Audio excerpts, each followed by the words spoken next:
Hi guys, merhaba from southern Turkey. For plant of the week I chose the Oriental plane, Plantanus Orientalis. Here's one right here.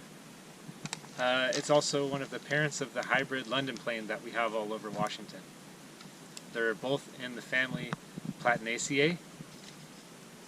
So I already made a recording of this from an 800-year-old Oriental plane in the outer court of the Blue Mosque in Istanbul, but the sound quality was pretty poor. So actually this is a older and cooler tree, so I'm gonna redo it from this place.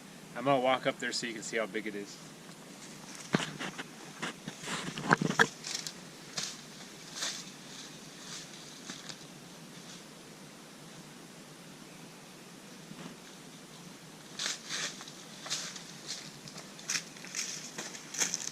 So that was not me going behind it, that was me going beside it. And this tree's actually, it's estimated to be about 2,000 years old. That's pretty old. It has a cool cavity on the side. There's a big cavity inside there. It looks like it had a big limb that tore off over here, and it's all hollow in there. So I'll show some of that too. So London plane, Plantanus acerfolia, is actually a hybrid. This is one of the parents, Plantanus Orientalis, and this is native to Western Asia and Southeastern Europe. The other parent is American sycamore, Plantanus occidentalis, and that's native to Eastern North America. This is a large, broadleaf deciduous tree reaching 70 to 100 feet at maturity.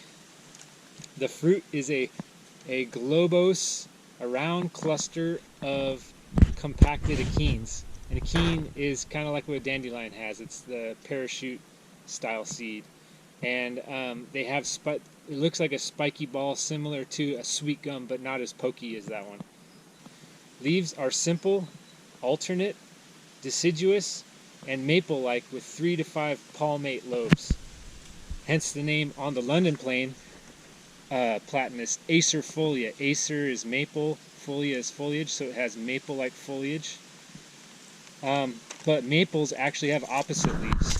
So if there's ever any confusion, the leaves are alternate on this one, opposite on maples. With age, the bark exfoliates in patches, creating a mottled mosaic of cream, olive, and brown colors. The plane tree prefers full sun, deep, rich, moist, well-drained soil, but it will grow in just about anything. It's a tough tree, it's pollution tolerant, and it can even tolerate some clay, sand, and alkaline soils, which is why it's so often used as a street tree. And it's somewhat drought tolerant. As far as diseases, in the northwest we have 2 fungal foliar diseases that are most common: anthracnose and powdery mildew. If the trees are healthy, usually it's just kind of a nuisance and the tree's able to live on and deal with it. Let's see. As far as treating for those diseases, it's not really practical, and so really the best thing to do is to plant disease-resistant species going forward. There's a couple cultivars like Bloodgood and Exclamation that are either anthracnose or powdery mildew resistant, or both. There is a respiratory hazard when working on London planes at certain times of year, pruning and removal type stuff.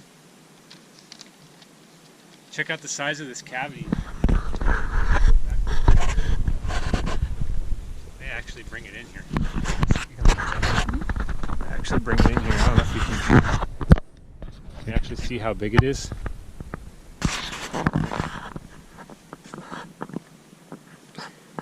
Can you wave at us, Lena? The tree is often used as a street tree along boulevards. It's a park tree. Like I said, it's pretty tough, pollution tolerant, so it's good in cities. Here in Turkey we see it's native, so it's grown all over. It's growing in the forest, it's growing in parks, it's growing in villages. We've seen a lot of Oriental planes that have been left where they are and just stuff is designed and built around them. Even roads where the road splits to be able to leave the tree where it was, and it goes around both sides of it, and they leave the tree in the middle. That's pretty cool. In Kirkland, we have London plane. You guys might be able to think of some places where London plane are. Off the top of my head, there's a pretty big older one at Terrace. There's a younger one that we planted at NKCC near the parking lot to put some shade up over the parking lot. They're all along the streets, 124th Avenue, in front of the Ford dealership and across the street, and there's been some interesting pruning practices. You can notice that. And as far as practices, I've also noticed the frequent use of wound dressing in Turkey, which we've gotten away from in the US. This Oriental plane is estimated to be about 2,000 years old. It is almost 15 feet in diameter, almost 47 feet in circumference, and 92 feet in height. And it's older than the nearby. There's a Byzantine era castle nearby that I forget whether it's from the 7th or the 9th century, but it's 600 to 800 years older than these castle ruins over here. So in closing, this is a massive tree, one of the oldest and largest of its kind. Hope that you guys are doing well, and see you in a few more weeks.